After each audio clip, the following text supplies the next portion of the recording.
Okay, so now the fun bit.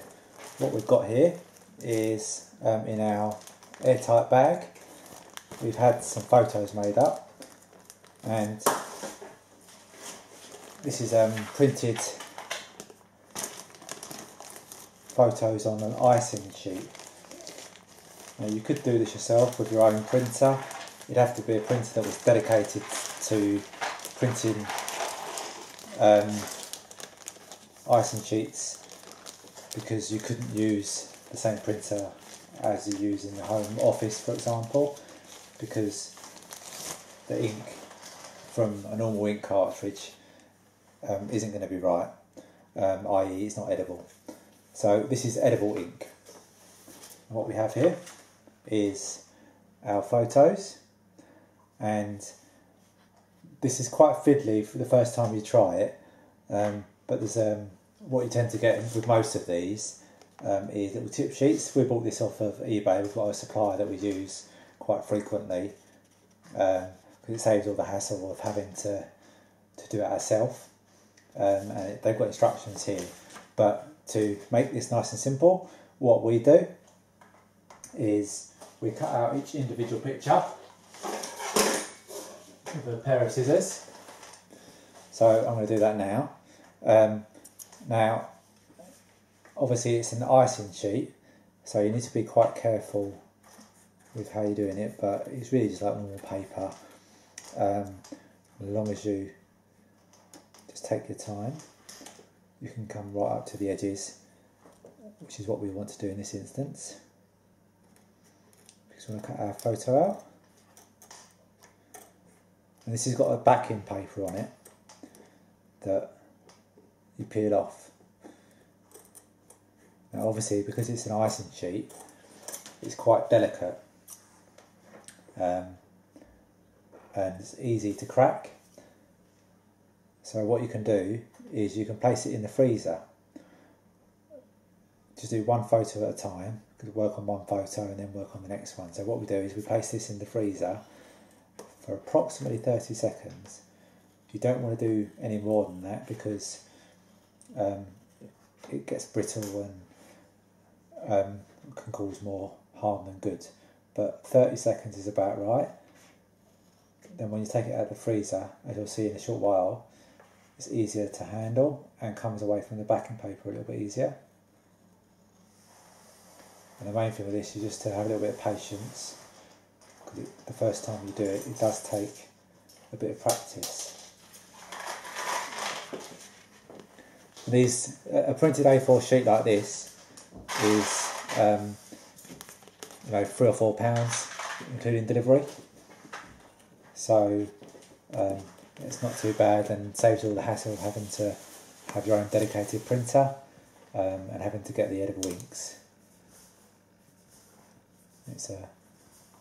If you've got enough time in advance, it's quite handy to just be able to email the photos that you want to your supplier, and you get it through the post a few days later, and it saves all the hassle. So I'm just going to trim around the edge here a little bit.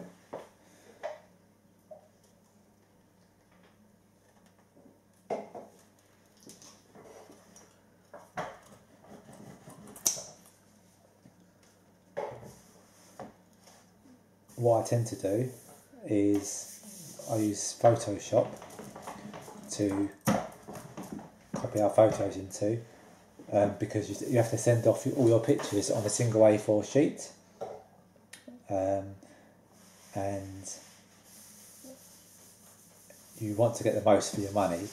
So if you cut out your pictures and put them into Photoshop, you can create an A4 sheet of paper. A4 sheet of paper's worth of your photos or images that you want. So that's our first one. I'm going to, just to keep this fresh, I'm just going to seal up this one, and then I'm going to go and put this in the freezer, the one you just cut out, and I'll show you the next bit.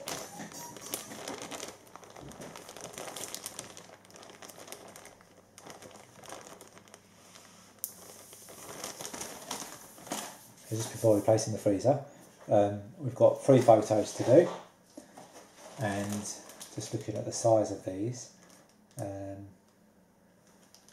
just got to judge how we're going to do this. I think we can do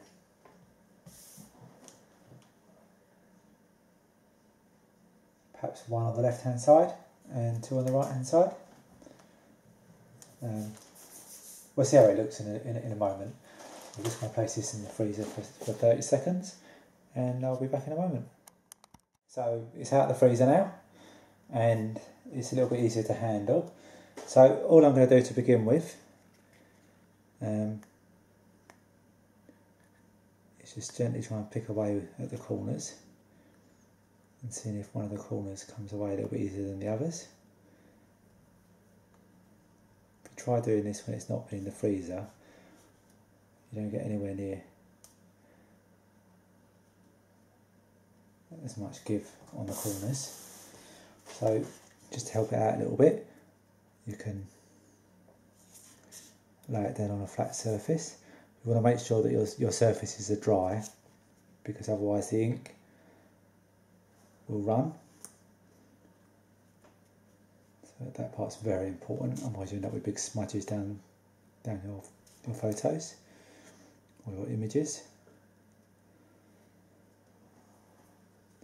And obviously it's quite delicate, so just take your time.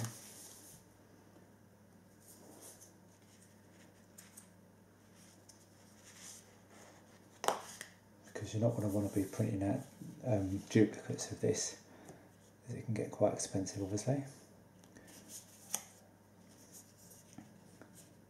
Perhaps the first time you do this, you could order a few spares or put a few dummy photos onto the sheet, just so you can get used to how to do it.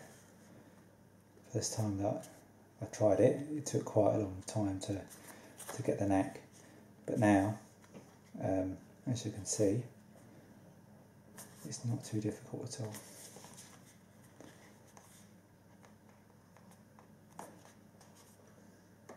So, there we have our icing sheet, completely edible, and we're going to get our paintbrush and water, and before I stick it down, I'm not going to place it on the icing at all. I'm just going to get roughly the right position for it. Okay, so in this case we're going to put some writing underneath. Be careful not to handle this too much.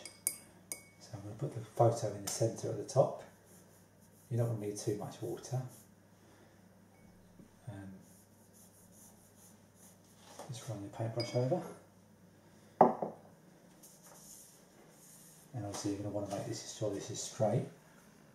So I'm working from the top edge. Once this starts going down, you're not going to be able to move it.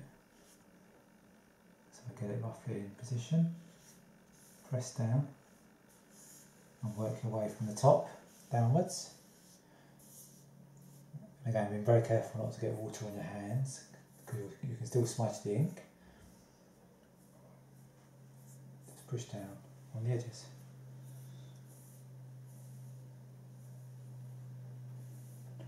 Like so. And what you end up with is your photo or image on the cake. So, next bit. So as I was saying, I'm going to have some writing down the bottom here. We're going to be putting happy anniversary here, or happy 40th anniversary. So there's enough room on that side. So we'll move to this side now, and we're going to have 2 more photos on this side. So I'm going to do the same thing.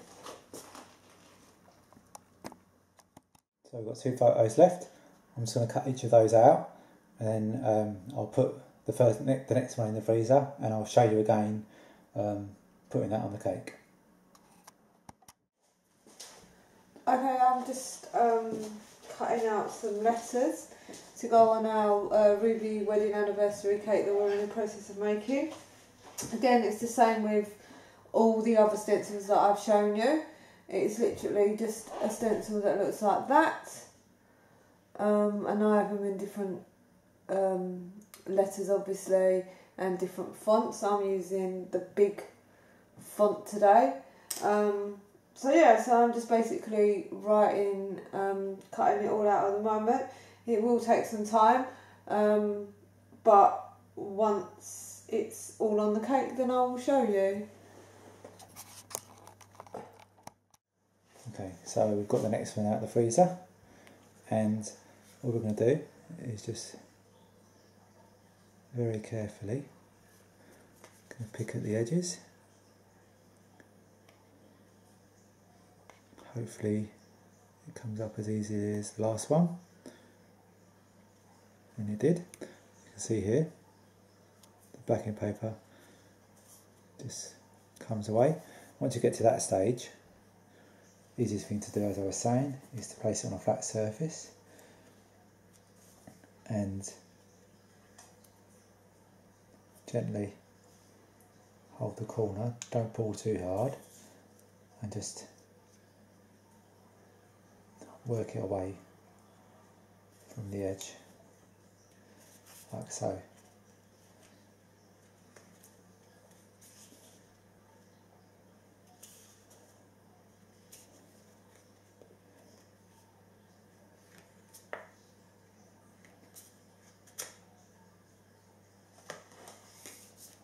And then you end up with your sheet of edible icing sheet paper again, and I can show you putting that on the cake. Okay, so add a bit of water to your fondant.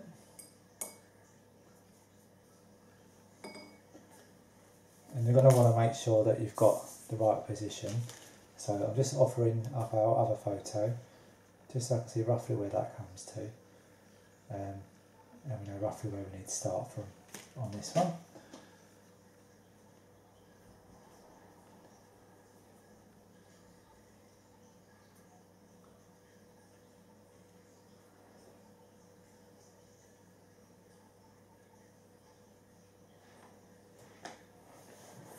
Work from one edge to the other, or from top to bottom, so you don't get any crinkles in it.